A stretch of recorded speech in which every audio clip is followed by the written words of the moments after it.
ایک موقع پر نبی پاک صلی اللہ تعالیٰ علیہ وسلم نے ارادہ فرمایا کہ حضرت علی کو اپنا نائب بنا کے مدینہ منورہ میں چھوڑ کے جایا جائے۔ محبوب کریم علیہ السلام جب بھی تشریف لے جاتے تھے تو کسی ایک کو نائب بنا کر مدینہ منورہ میں چھوڑ جاتے۔ حضرت عبداللہ ابن مختوم رضی اللہ تعالیٰ عنہ کو بھی ایک دفعہ حضور چھوڑ کے گئے تو ایک جنگ کے موقع پر محبوب نے حضرت علی شیر خدا سے کہا کہ آپ کو میں اپنا نائب بنا کے یہاں چھوڑ کے جاتا ہوں۔ یہاں لوگ جان چھڑاتے ہیں، کام کا جب وقت آتا ہے، میدان میں نکلنے کا وقت آتا ہے تو جان چھڑاتے ہیں، اور وہ کہتے ہیں کہ باقی سارے کام دے لو، جب وقت مشکل آئے تو پھر ہمیں کام نہ بتاؤ۔ اب مشکل وقت ہے، جہاد میں جانا ہے۔ حضرت مولا علی شیر خدا کرم اللہ تعالی وجہہ الکریم کو حضور نے فرمایا کہ اس دفعہ میرا ارادہ بنا ہے کہ تمہیں چھوڑ کے جاؤں۔ تو حضرت علی کو چھوڑ کے جایا جا رہا ہے، ان کو مدینے میں رہنا ہے، میدان میں نہیں جانا۔ عام آدمی کتنا پسند کرتا ہے کہ میں آرام سے رہوں گا، لیکن حضرت علی کو اتنا شوق تھا میدان جہاد کا، اتنی تڑپ تھی ان کے دل کے اندر کہ عرض کرنے لگے یا رسول اللہ صلی اللہ تعالی علیہ وسلم، رو پڑے، کہنے لگے حضور ساری دنیا میدان میں جہاد کرے گی اور میں یہاں عورتوں اور بچوں کے پاس رہوں گا، میں یہاں عورتوں اور بچوں کے بیچ وقت گزاروں، حضور مجھے لے کے جائیں۔ تو وہاں بھی حضور نے محبت کی بات سمجھائی، فرمایا علی جب حضرت موسیٰ کوہ طور پہ گئے تھے تو اپنے بھائی جناب ہارون کو چھوڑ گئے تھے، تو تم بھی تو میرے لیے اسی طرح ہونا جس طرح موسیٰ کے لیے ہارون تھے۔ لیکن فرمایا یہ یاد رکھنا میرے بعد نبی کوئی نہیں، حضرت موسیٰ بھی نبی ہیں اور جناب ہارون بھی نبی ہیں علیہم السلام، لیکن وہ انہیں چھوڑ کے گئے تھے، میں تمہیں چھوڑ کے جا رہا ہوں۔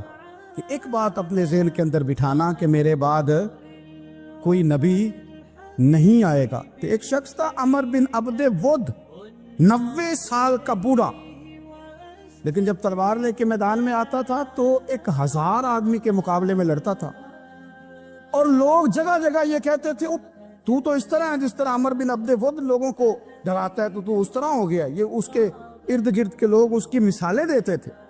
جنگ خندق جب ہو رہی تھی تو یہ مقابلے میں آ گیا، تو حضرت علی المرتضیٰ شیر خدا کرم اللہ تعالی وجہ الکریم بھی تشریف فرما تھے۔ اب پورے عرب کے اندر اس کے بارے میں یہ کہا جاتا تھا کہ اس سے نہ لڑو، وہ تو خونخوار ہے، وہ تو درندہ ہے، وہ تو جنگلی شیر کی طرح آتا ہے، وہ تو کاٹ کھانے کو دوڑتا ہے، اس سے کون لڑے۔ ایک خیال تھا، اور وہ پراپوگنڈا بعض اوقات اتنا زیادہ کسی کے بارے میں ہوتا ہے کہ میں بچے لوگ آتے ہیں نا بچہ دم کرانے کے لیے، تو کہتے ہیں پیچھا بڑا ضدی ہے، کسی کی بات نہیں مانتا، باقی بچے ٹھیک تھے، یہ تو بڑا ہی نالائق نکل آیا ہے۔ تو میں کہتا ہوں کہ آپ اس کے سامنے یہ والی باتیں نہ کریں، یہ پکا ہو جائے گا کہ میں ضدی ہوں۔ تو آپ ذہن بنا رہے ہیں اس کا کہ تو اس طرح کا ہے، ذہن بنا لیا لوگوں نے کہ عمر ابن عبد ود کے مقابلے میں کوئی نہیں آ سکتا۔ خندق میں یہ آیا، اس نے للکارا مسلمانوں کو، آؤ وہ تمہاری جنت کدھر ہے جس کے بارے میں تم کہتے ہو کہ ہم شہید ہوں گے، تو آؤ میرے مقابلے میں نکلو۔ جب اس نے پہلی دفعہ للکارا تو ابھی بات ختم نہیں ہوئی تھی کہ مولا علی تلوار لے کے اللہ اکبر کہتے کھڑے ہو گئے۔ حضور نے فرمایا بیٹھ جاؤ، حضرت علی پھر بیٹھ گئے۔ وہ پھر پکارا اٹھو کوئی میرے مقابلے میں، تو مولا علی شیر خدا پھر کھڑے ہو گئے، پھر کھڑے ہو گئے۔ حضور نے فرمایا بیٹھ جا۔ ایک شخص نے کہا علی یہ عمر بن عبد ود ہیں، فرمایا مجھے پتہ ہے، نہیں سمجھے آپ بات، میں آپ کو سمجھا کے لایا ہوں پیچھے سے کہ پراپوگنڈا کرتے ہیں نا لوگ، ہو آگے نہ جانا، یا کرنٹ بڑا زیادہ ہے، وولٹیج بڑے سخت ہیں، تو آگے نہ بڑھنا۔ بھائی کیا ہو جائے، اٹھ باندھ کمر کیوں ڈرتا ہے، پھر دیکھ خدا کیا کرتا ہے۔ حضرت علی تیسری دفعہ اس نے کہا نا ہے کوئی، تو حضرت علی پھر اٹھے۔ اب تو رسول پاک صلی اللہ تعالی علیہ وسلم نے تھپکی دی۔ بعض جگہ یہ ہے کہ حضور نے خود تلوار تھمائی، سر پہ امامہ باندھا، اور حضور نے فتح یابی کی دعا فرمائی۔ حضرت علی گھوڑے پہ بیٹھے نکلے، اور جب اس کے سامنے گئے تو جا کے کہنے لگا میرا پتہ ہے۔ حضرت علی فرمانے لگے تو اپنا چھوڑ، میرا پتہ ہے تجھے، مجھے تو جانتا ہے۔ کہنے لگا میں 1000 کے مقابلے میں اکیلا لڑتا ہوں۔ حضرت علی شیر خدا فرمانے لگے پتہ نہیں تو کن سے لڑتا رہا ہے، جانے وہ کون ہے جن سے تو لڑتا رہا ہے، وہ کون 1000 تھے جو تیرے مقابلے میں آتے تھے، پتہ نہیں۔ تو کہنے لگا میرا نام میری ماں نے عمر بن عبد ود رکھا ہے۔ فرمایا چھوڑ تو، میری ماں نے میرا نام حیدر رکھا ہے۔ کہنے لگا تیری عمر چھوٹی ہے، کوئی بڑا لا. فرمانے لگے یہ تو جب ہنجے میں پنجہ ملے گا تو پتہ چلے گا عمر کس کی چھوٹی ہے. ابھی تو کہانیوں سے متاثر کرنا چاہتا ہے، تو چاہتا ہے کہ تو پریشر ڈالے اور میں تیری بات سنوں، تو مقابلے میں آ، ڈینگے نہ مار، کہانیاں نہ سنا. دیواریں ہلتی رہتی ہیں اور در کانپ جاتا ہے. علی کا نام سن کے اب بھی خیبر کانپ جاتا ہے. تو مقابلے میں آ، تو باتیں بنا رہا ہے، کہانیاں سنا رہا ہے. وہ کہنے لگا تو بچہ ہے، میں چاہتا نہیں تیرا خون بہاؤں. تو حضرت علی کہنے لگے میں بڑے دن سے پریشان ہوں کہ کسی بے ایمان کا خون بہایا کیوں نہیں، میرا بڑا دل کر رہا ہے تیرا خون بہاؤں. اس نے بڑی زوردار ضرب لگائی. غصے میں اتنا پاگل ہوا، کیونکہ اس کے بارے میں معروف تھا کہ وحشی مزاج آدمی. اتنا سخت پاگل ہوا غصے میں، اس نے اپنے گھوڑے کے پیر کاٹ ڈالے. پہلے تلوار گھوڑے کو دے ماری، اس کو کاٹ کے دوڑا. یہ کیوں کرتے تھے لوگ؟ عرب کے لوگ اس وقت یہ کام کرتے تھے کہ ہم نے گھوڑا ہی مار ڈالا ہے تاکہ ہم بھاگ نہ سکے. کہتے ہیں نا کشتیاں جلا دی ہیں کہ اب واپس جانے کا راستہ ہی بند ہو جائے. گھوڑے کے پیر کاٹ ڈالے کہ بھاگنا نہیں. اور بڑی زور سے اس نے ضرب لگائی حضرت علی پر. حضرت علی نے جب روکی تو وہ ڈھال ٹوٹ گئی حضرت مولا علی، اور آپ کے امامے کو اس کی تلوار بھی لگی. آپ نے فرمایا دکھا لیا تو نے زور، اب میری باری ہے. حضرت مولا علی شیر خدا کا قد بظاہر چھوٹا تھا. صحابہ کہتے ہیں ہم دور سے دیکھ رہے تھے، اللہ اکبر کہہ کے تھوڑا سا زمین سے وہ اٹھے، تھوڑا سا اٹھے، اور پھر دوبارہ نہیں انہیں تلوار چلانی پڑی. ایک ہی ضرب لگائی اور اس کے 2 ٹکڑے کر کے اسے زمین پہ پھینک دیا. تو عزیز دوست، آپ یاد رکھیں گے اس بات کو کہ اپنی زندگی کے اندر مروب ہونا چھوڑ دیں. روب میں تاتاریوں نے مسلمانوں کو مروب کر لیا تھا، روب ڈال لیا تھا کہ ہم بہت بڑے لوگ ہیں. یہی آج ہمارے ساتھ بہت سارے لوگ کرتے ہیں، دلوں میں روب آ جاتا ہے، امیر رشتہ دار کا، فلانے کا، فلانے کا، پھر وہ جو مرضی کرتا ہے. تاتاریوں کی ایک بی بی، وہ کیا کرتی، وہ 9-10 مسلمان نوجوانوں کو سڑک پہ کھڑا کر جاتی، کہتی ادھر کھڑے ہونا، میرے آنے تک ہلنا نہ. جوان ہے لیکن روب ہے نا کہ یہ بڑے وحشی ہیں. اکیلی بی بی اندر جاتی، تلوار لے آتی، اور وہ کھڑے ہیں، وہ بھاگے بھی نہیں، اتنا ڈر گئے، ٹانگیں کانپ رہی، بھاگنے کی بھی ضرورت نہیں کر رہے. تسلی سے گئی ہے، تلوار لے کے آئی ہے، اور اس نے 9 جوان مسلمانوں کے گلے کاٹ دیے. اس روب سے نکلیں باہر. نوجوانوں سے کہتا ہوں نکلو. اور جن لوگوں نے دنیا میں انقلاب برپا کیا وہ غریب گھروں کے تھے، وہ لوگ تھے کہ جو بازار کسی بڑے قبیلے سے نہیں تھے. ہم محنت کریں، تعلیم حاصل کریں، جدوجہد کریں، مشقت کریں، اپنی زندگی میں کچھ مقاصد کے حصول کے لیے آگے بڑھے. اور اگر آپ کہیں کہ دائیں بائیں میرے فلاں آدمی مجھے یہ مشورہ دے رہا ہے، تو کچھ لوگ دنیا میں باتیں کرنے آئے ہیں، انہوں نے باتیں کرنی ہے اور بڑا فائدہ ہوتا ہے، ان کو باتیں کر لینے دیں، ان کو کرتے رہنے دیں. کام کرنے والا بندہ کام کرتا ہے اور کرتا ہی چلا جاتا ہے، وہ منزل تک پہنچ جاتا ہے. تو حضرت علی کے مزاج میں دلیری ہے، ہمت ہے، ایک بات. اور دوسری بات دانائی، حکمت. یہ جو ہمارے فیصلے ہیں نا جذباتی، اور جناب آج فلانے نے یہ کہہ دیا تو میرا پروگرام یہ بن گیا، تو پھر کل کسی نے اور کچھ کہہ دیا تو میرا پلان اور بن گیا. میں سب سے زیادہ ان لوگوں کے حق میں پریشان ہوتا ہوں جو سویرے کچھ اور کہتے ہیں، دوپہر کو کچھ اور کہتے ہیں، شام کو کچھ اور کہتے ہیں. بھئی آپ کا کوئی نظریہ ہونا چاہیے، کوئی ویژن ہونا چاہیے زندگی میں، آپ کے اندر کوئی حکمت اور دانائی ہونی چاہیے. اس کے لیے کیا کرنے کی ضرورت ہوتی ہے؟ اس کے لیے ضرورت ہوتی ہے کہ آپ کا ذہن ایک طرف ہو. میرے اسا فرمایا کرتے تھے زندگی میں ایک کام کر لو پر صحیح کر کے کر لو. ہم نے تو سارے کام کرنے ہیں. آج کل ہر بندہ صحافی ہے، ہر بندہ تجزیہ نگار ہے، ہر بندہ سیاستدان ہے، ہر بندہ ہی مفتی ہے، ہر بندہ ہی جناب واعظ ہے، ہر بندے کے پاس ہی کچھ مسئلے. اس کا نقصان یہ ہے کہ کسی کے پاس بھی کچھ نہیں. وہ کسی درویش نے کہا تھا کہ جب سب لیڈر ہوں تو سمجھو کوئی لیڈر نہیں، کیونکہ سارے جو لیڈر ہو گئے. میرے عزیز، ایک طرف ذہن کو رکھے اور اپنے اس کام میں کمال پیدا کریں. حضرت مولا علی شیر خدا کو اللہ نے حکمت دی تھی. نبی پاک صلی اللہ تعالی وسلم کے صحابی حضرت عبداللہ ابن مسعود رضی اللہ تعالیٰ عنہ فرماتے ہیں، امام ابو نعیم نے لکھا ہے کہ حضرت عبداللہ ابن مسعود فرماتے ہیں نبی پاک صلی اللہ علیہ وسلم نے فرمایا اگر حکمت کے 10 حصے کیے جائیں نا، دانائی کے 10 حصے کیے جائیں، تو اس میں سے 9 حصے اللہ تعالیٰ نے حضرت علی کو عطا فرمائے. اور ایک قصہ باقی لوگوں کو ملا ہے، دانا تھے، معاملہ فین، کچھ بندے بڑے منافق قسم کے تھے، تو حضرت علی اذان ہو گئی تو وہ حضرت مولا علی شیر خدا کے پاس آگے، اذان ہو گئی، حضرت علی نے جماعت کرانی، ان کا خیال تھا کہ آج ہم نے جماعت لیٹ کرانی ہے کسی طریقے سے۔ ہم چونکہ زیادہ باتیں، میں دوستوں سے کہتا ہوں بہت زیادہ خبریں نہ دیکھا کرو، بہت زیادہ بھی چیزیں نہ سنا کرو، آپ تو میرے بھائی موبائل کے اندر چلے جائیں گے، پھر باہر کی دنیا تو اور ہے، تو تھوڑا باہر بھی نکلیں تصویروں سے، تھوڑا باہر بھی آئیں، دیگر معاملات بھی دیکھیں۔ ہمیں بڑے بڑے اچھے لوگ زندگی میں مل جائیں گے، لیکن ہم ان کے قریب نہیں جاتے، ہم دیکھتے نہیں کہ اصل بات کیا ہے، سنی سنائی چیزوں پر زیادہ گمان کرتے ہیں۔ اب حضرت علی چونکہ بڑے دانا تھے، مسلح پہ بڑھ رہے ہیں، جماعت کری کرنی، اللہ اکبر کہہ رہے ہیں، بندوں کا خیال تھا نماز لیٹ کرانی ہے، نے فٹافٹ حضرت علی سے کہا کہ حضور ذرا وہ جانور تو بتائیے گا کتنے ہیں جو انڈے دیتے ہیں، اور ذرا وہ بھی بتائیے گا جو بچے دیتے ہیں۔ یہ اب کتنے کو بندہ جانور گنے، آہستہ آہستہ بندہ شمار کرے، ہو بکری جو ہے وہ بچہ دیتی ہے، مرغی انڈا دیتی ہے، اور گائیں جو ہے وہ بچہ دیتی ہے، اور بطخ جو ہے وہ انڈا دیتی ہے، بندہ تو یہ گننے لگ جائے۔ تو حضرت علی شیر خدا یہاں ہاتھ ہیں، فرمانے لگے گھر جا کے گن لینا، موٹی سی بات بتاتا ہوں، جن جانوروں کے کان باہر ہوتے ہیں وہ بچے دیتے ہیں، جن کے اندر ہوتے ہیں وہ انڈے دیتے ہیں۔ اللہ اکبر، نماز کی نیت باندھ لی تم کننا گھر جا کے، موٹی سی بات بتا دیتا ہوں۔ وہ صاحب کہتے ہیں میں حضرت علی رضی اللہ تعالیٰ عنہ کو الجھانے آیا تھا، میں خود بڑا الجھ گیا، یہ کیا ماجرا ہے، کیا معمہ ہے کہ دو فکروں میں انہوں نے بات کو سمیٹا اور کمال کر دی۔ کہنے لگے گھر جا کے گننا، یہاں ٹائم نہیں، نماز کا وقت ہے، بس جن کے کان اندر ہے نا وہ انڈے دیتے ہیں، اور جن کے باہر ہیں وہ جا جا کے حساب کرنا۔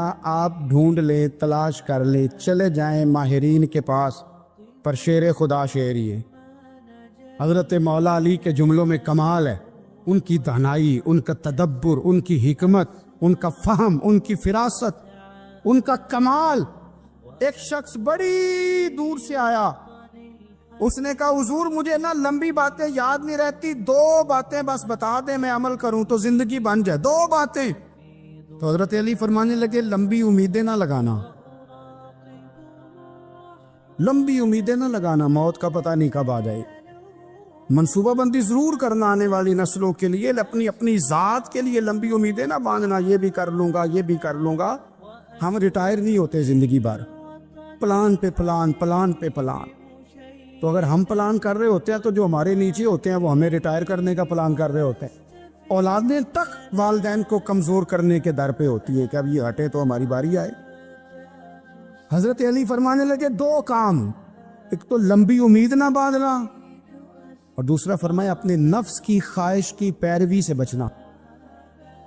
دنیا میں رسوا وہ لوگ ہو جاتے ہیں جو اپنے نفس کی خواہش کی پیروی کرتے ہیں، وہ بزدل ہو جاتے ہیں جو خواہشات نفسانی کے پیچھے بھاگتے ہیں، یہ کام نہ کرنا۔ امام راضی کہتے ہیں کہ سیدہ فاطمہ الزہرا رضی اللہ تعالی عنہ کے دونوں شہزادے حسنین کریمین بیمار ہو گئے، تو سیدہ نے منت مانگی کہ بچوں کو شفا ہوگی تو 3 روزے رکھوں گی۔ شفا ہو گئی، روزے بھی رکھ لیے، اور جب مولا علی شیر خدا روزہ رکھنے کے لیے بیدار ہوئے، سیدہ فاطمہ الزہرا بیدار ہوئی، تو امام حسن اور حسین بھی اٹھ گئے، 7-8 سال کی عمر، اماں جی ہم نے بھی رکھنا ہے۔ صبح کھجور اور دودھ سے روزہ رکھ لیا گیا۔ این افطاری کے وقت مولا علی کہتے ہیں فاقے چل رہے تھے، کہیں سے میں جاؤں لایا تھوڑے سے، سیدہ فاطمہ الزہرا نے پیس کر روٹیاں پکائیں۔ وہ وقت جو بڑا مشکل ہوتا ہے افطار کا، کہتے ہیں اس وقت جب کھانے کے لیے بالکل ہاتھ آگے بڑھنے لگے اور امید تھی کہ ابھی سیدنا بلال اللہ اکبر کہیں گے تو روزہ کھلے گا، لیکن ابھی چند ہی منٹ رہتے تھے کہ دروازے پر ایک فقیر نے صدا دی، کہنے لگا سارے مدینے کے دروازے کھٹکھٹا آیا ہوں، قحط ہے، فاقہ ہے، اے رسول اللہ کے خاندان والو، میں یتیم ہوں، کسی نے بتایا ہے کہ اور کوئی دروازہ کھلے نہ کھلے سیدہ کا دروازہ تیرے لیے ضرور کھلے گا، کیا یتیم کو روٹی ملے گی؟ تو حضرت مولا علی نے بچوں کی طرف دیکھا ہی تھا کہ امام حسن ساری روٹیاں جا کے دروازے پہ دے آئے، کھجور اور پانی سے افطار ہو گیا۔ صبح پھر کھجور اور دودھ سے روزہ رکھا۔ امام راضی کہتے ہیں این وہ وقت جب افطار کا ٹائم آیا تو پھر دروازے پہ کسی نے صدا دی، کہا رسول اللہ کے خاندان والوں میں مسکین ہوں، رات سے روٹی کھائی ہے، نہ صبح کھا سکا نہ دوپہر۔ کسی نے بتایا ہے کہ اس دروازے سے خالی کوئی نہیں جاتا۔ امام حسن نے پھر سارا لنگر اٹھایا اور پھر جا کے دے دیا۔ تیسرا دن پھر ہوا۔ مجھے لگتا ہے کہ جب افطار کا ٹائم آیا ہوگا نا تو یہ خود ہی سارے دروازے پہ دیکھتے ہوں گے، یہ کوئی آیا نہیں لینے والا ابھی تک۔ لگتا ہے کہ نظریں دروازے پہ تھیں۔ عین افطار کے وقت 3 روٹیاں جب جاؤں کی پک کے آئی تو ایک بھکاری نے صدا دی، کہنے لگا میں قیدی ہوں، آج ہی قید سے رہائی ملی ہے، پہلے دن کسی کے دروازے پہ صدا ملی ہے، دی ہے روٹی ملے گی۔ امام حسن وہ کھانا دے کے واپس لوٹے، کھجور اور پانی سے افطار ہوا، اور جیسے ہی مسجد نبوی میں تینوں باپ بیٹا نماز پڑھنے گئے تو مولا علی کہتے مجھے بتانا نہیں پڑا، رسول کریم نے میری طرف دیکھ کے فرمایا علی تیرا، فاطمہ کا، حسن اور حسین کا 3 دن والا عمل خدا کو بھی بڑا پسند آیا ہے اور محمد مصطفیٰ کو بھی بڑا پسند آیا، وہ بڑا پسندیدہ عمل۔ میں کہتا ہوں کہ حضرت فاطمہ نے نا ان کی تربیت پہلے ہی کر دی تھی، 3 دن بغیر افطار کے روزہ رکھنے کی، وہ ٹریننگ گھر سے ہو چکی تھی۔ اب میدان کربلا میں 3 دن بھوکا پیاسا رہنا ان کے لیے مشکل نہیں تھا۔ حضرت جناب سیدہ زینب بنت ابی رافع کہتی ہے کہ سیدہ فاطمہ الزہرا نا ایک دن اپنے دونوں شہزادوں کو لے کے، جب حضور کی طبیعت مبارک بظاہر علیل تھی جس میں حضور کا وصال ہوا، دونوں شہزادے لے کے سیدہ فاطمہ نبی کریم کی بارگاہ میں گئی، کہنے لگی یا رسول اللہ میرے بچوں کو کچھ دیجئے سیدہ پاک۔ تو حضور اٹھ کے بیٹھ گئے، اس کندھے سے امام حسن کو لگایا اور اس سے امام حسین کو لگایا اور فرمایا فاطمہ کہ جو میرا حسن ہے نا اس کو میں اپنی ہیبت اور سرداری دیتا ہوں، اور فرمایا یہ جو میرا حسین ہے نا حسین کو میں اپنی جرت اور سخاوت دیتا ہوں، میرا حسین جرت مند ہوگا اور سخی ہوگا۔ داتا گانج بخش علی حجویری، امام الاولیاء، سید الاسفیاء، داتا صاحب کشف المعجوب میں فرماتے ایک دن نا امام حسین کے پاس ایک شخص آیا بڑی دور سے کچھ مانگنے، کہا حضور کچھ دیجئے۔ وہ شخص کہتا ہے کہ میرا ظرف یہ تھا کہ 4-5 دینار ملیں گے، تو امام حسین فرمانے لگے تھوڑی دیر بیٹھ جا، رزق آ رہا ہے۔ تو امام حسین کو حکومت وقت کی طرف سے نا 5 تھیلیاں ملی، جس میں ایک تھیلی میں 500 اشرفیاں تھیں، 5 تھیلیاں آئیں، لیکن اس کو آنے میں نا ذرا دیر ہو گئی۔ وہ 5 تھیلیاں جب آئی نا تو امام حسین اس کی طرف 5 تھیلیاں بڑھا کے نا، ذرا دیکھنا میری طرف غور سے، 5 تھیلیاں بڑھا کے نا تو فرمانے لگے میاں اتنا تجھے انتظار کرایا ہے نا اتنی ہم تیری حاجت پوری نہیں کر سکے، تو یہ نہ محسوس کرنا کہ حسین کے دروازے پہ بیٹھا بھی رہا ہوں تو ملا کیا ہے، یہ نہ محسوس کرنا۔ وہ شخص کہتا ہے جب میں نے وہ تھیلیاں کھولی اور پھر میری نظر امام حسین پہ پڑی تو میرے اندر سے آواز آئی اگر حسین ابن علی اتنے سخی ہیں تو محمد عربی کتنے سخی ہو۔ اگر یہ معیار ان کا ہے، ان کا یہ معیار ہے، اور خود بھیک دیں خود ہی کہیں منگتے کا بھلا ہو، خود کہنے لگے جتنا انتظار کرایا ہے اتنی تیری مدد کر سکے۔ یہ سخاوت کا معیار تھا، یہ طریقہ تھا۔ ایک دفعہ سیدنا امام حسین رضی اللہ تعالیٰ عنہ کے گھر کے اندر نا 5000 دینار آئے، مسجد میں تھے، آپ کو 5000 دینار ملے تو امام زین العابدین کہتے ہیں کہ مسجد سے لے کر گھر آنے تک امام حسین نے 5000 اللہ کے رستے میں خیرات کر دی۔ فرماتے میں نے کہا ابا جی 5 دینار کی گھر میں ضرورت تھی، مالاں والے سخی نہیں ہوندے کہ سخیاں کل مال نہیں ہوندا، ایتھے اوتھے دوویں جہانی سخی کنگال نہیں ہوندا۔ کہا ابا جی 5 دینار کی گھر میں ضرورت تھی، تو کہتے ہیں مجھے فرمانے لگے بیٹا یہ جن کو میں نے دیا ہے نا یہ گھر کے لیے ہی دیا ہے، یہ گھر کے لیے ہی دیا ہے، جن کو دیا ہے تمہارا کیا خیال ہے یہ باہر خرچ ہوا ہے، یہ گھر کے لیے ہی ہے۔ اس لیے کہ جب انسان دوسروں پر شفقت کرتا ہے تو اللہ اس کے گھر پہ رحمت فرماتا ہے۔ امام حسین کے مزاج میں پہلی بات میں نے ذوق عبادت کی عرض کی، دوسری بات عرض کر رہا ہوں کہ صحابہ حضرت اسامہ بن زید بڑے پیارے ہیں میرے نبی کریم کے، بڑے پیارے۔ حضرت اسامہ بن زید کے بارے میں سیدہ عائشہ صدیقہ فرماتی ہیں ان کے ناک سے اگر ریٹھ نکلتی تھی تو اللہ کے رسول اپنے دست مبارک سے صاف کر دیتے تھے، اور سرکار فرماتے تھے کہ اگر اسامہ لڑکی ہوتا نا، ان کے غلام کے بیٹے تھے حضرت زید بن عامر، اگر یہ لڑکی ہوتا میں اسے زیور پہناتا، بڑے پیارے تھے، لیکن جب ان کا آخری وقت آیا نا تو 60,000 دینار کا قرضہ تھا۔ رشتہ داروں سے کہا، دوستوں سے کہا، یاروں سے کہا، پر قرض ادا نہیں ہو رہا تھا۔ حضرت اسامہ بن زید کہتے ہیں بڑا پریشان تھا۔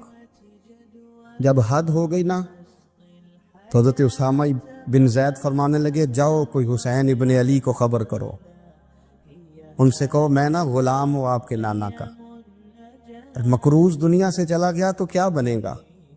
امام حسین کو خبر ملی تو دوڑے آئے۔ لاجپال اس پیر کو نہیں کہتے جو تگڑا نذرانہ لے کے تو ماتھا چوم لے، لاجپال تو اس کو کہتے ہیں کہ جب ضرورت پڑے تو وہ سر پہ موجود ہو۔ حضرت سیدنا امام حسین تشریف لائے تو جناب اسامہ بن زید رو پڑے، کہنے لگے حضور میں نے نا غلامی کی ہے آپ کے نانا کی، اور اس غلامی پہ ناز ہے، اب 60,000 دینار کا قرضہ لے کے دنیا سے جاؤں گا تو میری قبر پہ بوجھ رہے گا۔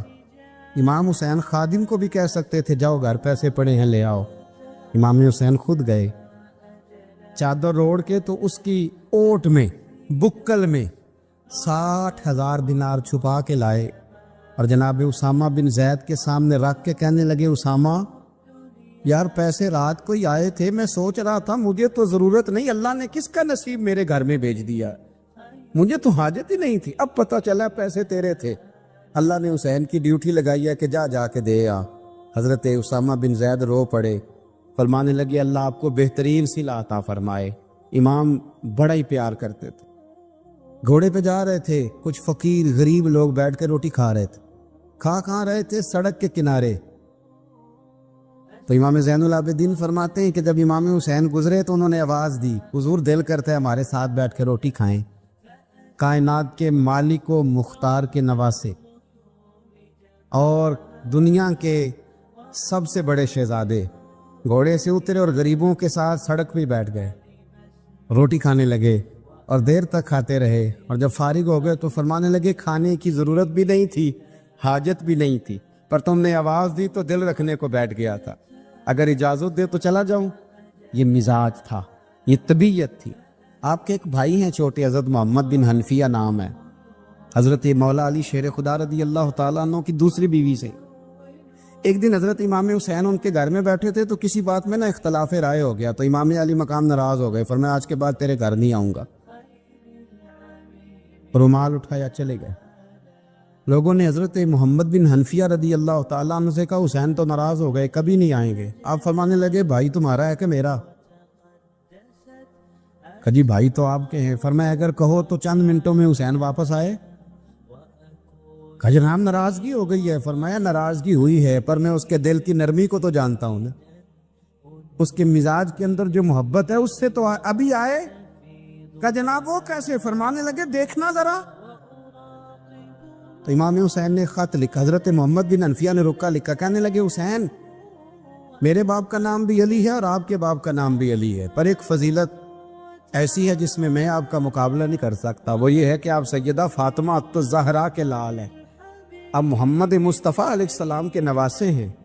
کہنے لگے بھائی جان آپ نے نانا جان کی وہ حدیث تو سنی ہوگی کہ دو لوگ ناراض ہو جائیں تو جو صلح پہلے کرے جنت میں پہلے جائے گا۔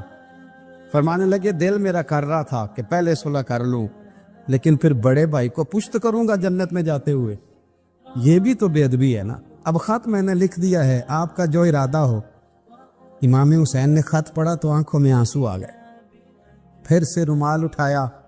بچے پوچھنے لگے کہاں جا رہے ہیں؟ کہا بھائی کے گھر جا رہا ہوں۔ کہا آپ تو ناراض تھے؟ فرمایا تھا ناراض پر ہے تو میرا بھائی نا، ہو گئی بات ختم۔ بڑی دل میں نرمی، طبیعت میں سوز، لہجے میں گداز۔ حضرت امیر معاویہ رضی اللہ تعالیٰ عنہ نے ایک شخص کو بھیجا مدینہ منورہ شام سے، تو اس نے کہا میں نے امام حسین سے ملنا ہے، تعارف کیا ہے؟ جناب امیر معاویہ فرمانے لگے مسجد نبوی میں جانا جس کے گرد لوگ سب سے زیادہ ادب سے بیٹھے ہوں اور جس کی باتیں سب سے زیادہ میٹھی ہوں اور جس کی نظریں سب سے زیادہ جھکی ہوں اور جس کے چہرے پر تمہیں سب سے زیادہ وقار نظر آئے وہی علی کے بیٹے حسین ہوں گے۔ جو سب سے زیادہ تمہیں وہاں ماحول کے اندر جو شخص نظر آئے پوچھنے کی ضرورت نہیں پڑے گی، وہ شخص کہتا میں مدینے آیا تو میں نے واقعی ایک شخص کو دیکھا، شہد کے گرد مکھیوں کا اتنا ہجوم نہیں ہوتا جتنا امام حسین کے گرد رسول اللہ کے غلاموں کا ہجوم تھا، لیکن نظریں جھکی ہوئی، باتیں میٹھی، لہجہ گداز گداز، لفظوں میں رانائی، اور لوگ کئی باتیں پوچھتے تو علی کے صاحبزادے ایک آدھ جملہ بولتے تو لگتا یہ کہ وہ جملہ سیدھا دل میں اترتا چلا جاتا ہے۔ امام علی مقام کے کردار میں نا کچھ باتیں بڑی زیادہ تھیں، بہت زیادہ تھیں، بڑا حسن تھا۔ ایک بات تو یہ تھی، امام حسین رضی اللہ تعالیٰ عنہ کا علم و فضل بڑا کمال کا تھا۔ ایک دفعہ صحابہ میں مسئلہ بن گیا،